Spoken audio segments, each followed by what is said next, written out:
Welcome to DIYEasyCrafts.com, how to make brass bolsters for any full-tang knife. Now, bolsters can really enhance the appearance of almost any knife. A little bit of brass, you can do them in other materials, copper I've used. They really just add a nice flair to the blade. And they're relatively easy to make and to attach. Now I start with a 1/4 inch by 1 inch brass stock, and what I usually do is just lay it on top of or underneath the blade and just rough out the shape that I want just with a black magic marker. Now before we get started, let me just state the fact that this is not the only way to attach brass bolsters. This is just the way that I do it. I'm not even going to claim that it's the best way. It's just the way that I do it. I've had a number of people ask me to put this video together, and so here it is. I basically just cut 2 pieces of brass, one for each side, and then I clamp one of them onto the blade into position, and I hold that on a flat surface, and I do a partially drilled hole through that bolster. I only go in a little bit, enough to make an indent. I'll show you exactly what I mean in a minute. So I'm basically drilling through the holes that are already on the knife into the bolster, the back side of the bolster. So really all I'm doing is making location marks. Then I'm going to go over to the drill press. I'm going to clamp both of these bolsters, both sides, into the vise at the same time. So now that they're flat against the bottom of the vise, and they're also flat against both sides of the vise, I'm then going to use those location holes, locate and position that vise exactly where I want it, and then clamp it into position. I use 1/8 inch pins to secure my bolsters. Then I'll turn on the vise and I'll drill right through both halves, both sides.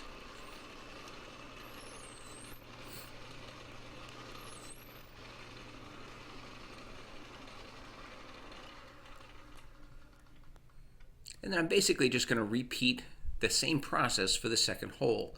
I loosen the vise, the C-clamp that I have attaching the vise to the drill bed. I'm going to, with the drill, of course, off, locate that location hole. And then once I'm satisfied that that drill bit is going into that indent nicely, I'll secure the vise in place, and then I'll drill through both halves for the second hole.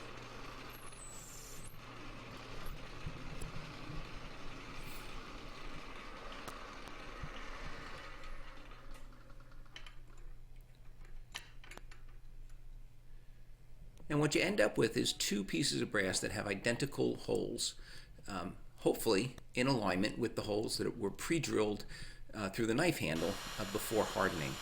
Now the brass stock that I get, which is usually either at a hobby shop or from Home Depot, is a little bit larger than 1/8. So I do, with some fine emery, just lap it down. Just I put the brass pin in the drill and just let it spin, and I hold the emery cloth. This is the first test fit to make sure that the bolsters fit. They are not shaped yet. I'm just making sure that the holes are aligned and that everything fits together.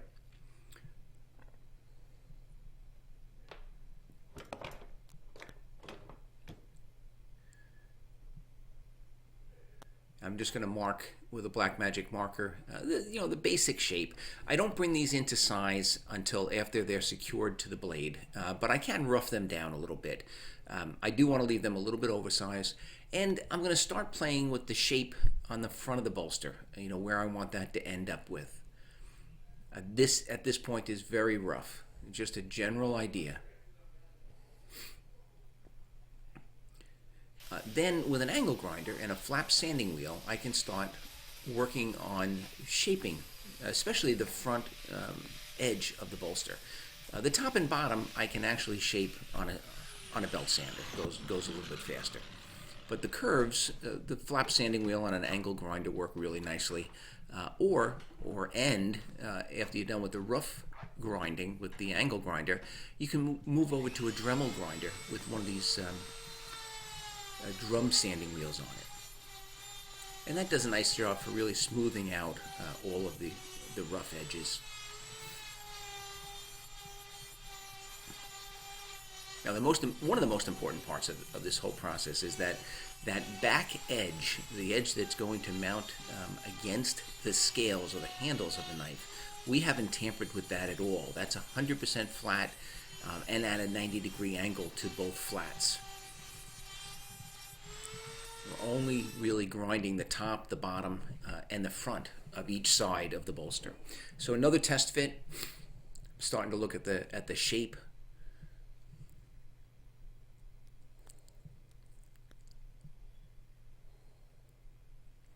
And once I'm happy with that, I can glue these into position. Now, mounting these bolsters is very similar to mounting scales onto a knife. I'm going to mix up some 2-part epoxy. I'm going to apply epoxy to both bolsters as well as to both sides of the knife handle. I've already sanded off all of the components, and I've degreased them with some alcohol wipes, let them completely dry, and then I'm just going to glue these bolsters in place. I push the pins through the holes, align the other side,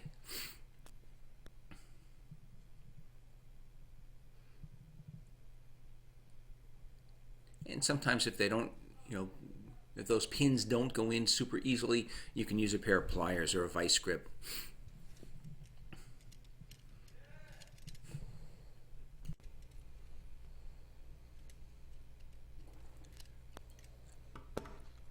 What I do is I pull the pins back a little bit. I added a little bit of that 2-part epoxy onto the pins themselves.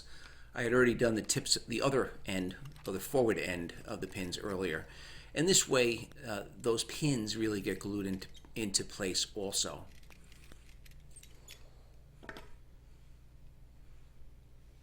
Now, just like with knife handles or scales, this assembly is going to go into the vise, and I also add an additional clamp.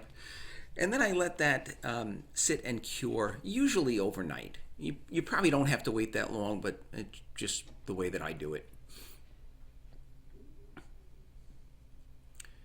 Now, after that comes out of the vise, and after I've added the handles, in this case they're walnut scales, I'm then going to go over to the belt sander and bring everything into size. So I'm going to sand down the bolsters as well as the handle, and I'm going to bring it in very carefully until I clean up the spine so that they're perfectly flush.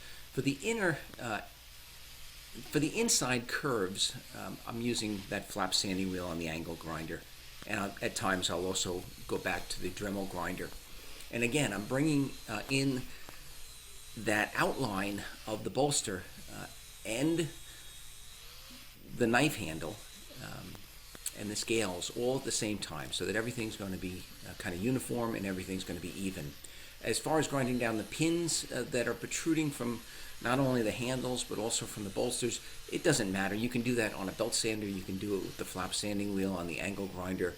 For this particular knife, I'm using the angle grinder, and I'm just going to polish them down until the pins are flush with that upper edge or that upper surface of the bolster. And they're also going to then be flush with the surface of the handle. So everything's going to kind of mend or blend together. I'm going to use that same flap sanding wheel, and I'm going to start to round over not only the handles but also both corners of the bolsters, the upper edge and also the bottom edge.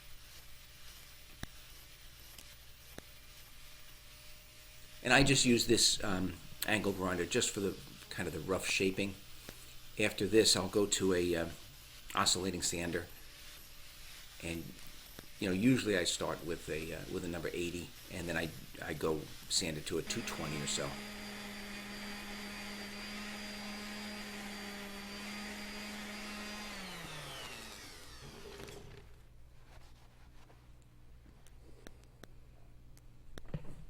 So now it's really starting to take shape. Feels comfortable in my hand. I'm going to polish it just on the bench grinder on a polishing wheel. And usually I'll polish it once and then I'll take a real good look at it and see if there's any additional scratches or deeper scratches that have to be sanded back out. And usually I don't get them all the first time. I have to resand it and then repolish it, a second time.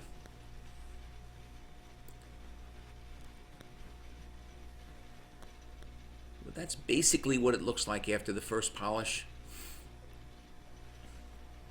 And then this is the finished knife. So you can see that the pins on the bolster, you can't even see them. They're all just blended together with the actual sides of the bolster. The brass really stands out, especially next to a dark wood like this walnut. So anybody that's making knife making, doing full tang knives, I would highly recommend adding some additional detail with these brass bolsters. Please check us out on the web at DIYEasyCrafts.com. Be sure to check out our other how-to videos. And if you like this video, I ask that you please give it a thumbs up and subscribe to this YouTube channel.